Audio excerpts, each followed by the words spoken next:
মতো ফেরারি গাড়ির মতো এত মূল্যবান একটা করে উটের দাম।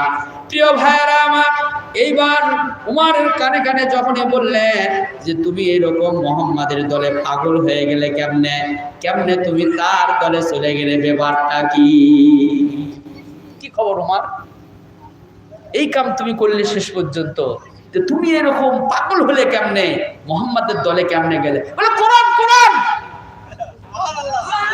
কোরআন। আমি উমর না, আমাকে কোরআন পাগল করেছে, আমাকে কোরআনের কারণে আমি উমর পরিবর্তন হয়ে গেছি। কারণ আমি তো গিয়েছিলাম মোহাম্মদের কল্যাণ নিয়ে আসার জন্য, কিন্তু বোনের বাড়িতে গিয়ে দেখি বোন কোরআন পড়ছে, আমি বোনকে পিঠে মাটির সাথে ছুঁতে ফেল দিলাম, কি ঠিক না? রক্তাক্ত হয়ে গেল বোন, কিন্তু রক্ত দেখার পর আমার একটু দয়া হলো, মায়া হলো, কারণ আমি তো আমার বোনের কাছে একটু শুনছিলাম আয়াতটা, কিন্তু ওইটাই আমার হৃদয়ে আঘাত লেগেছে।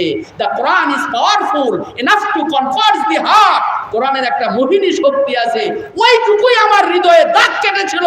এই জন্য আমি আমার বোনকে বলছিলাম, আমি ঢুকার সময় তুমি কি যেন বলছিলে না, ওটা একটু বলো না, ওইটা একটু বলো। তো আমাকে যখনই পড়লো ওই কথাটা, আমি তো তখন উমার আর ঠিক থাকতে পারিনি, আমি পাগল হয়ে গেছি। তখন আমাকে মোহাম্মদকে চিনাতে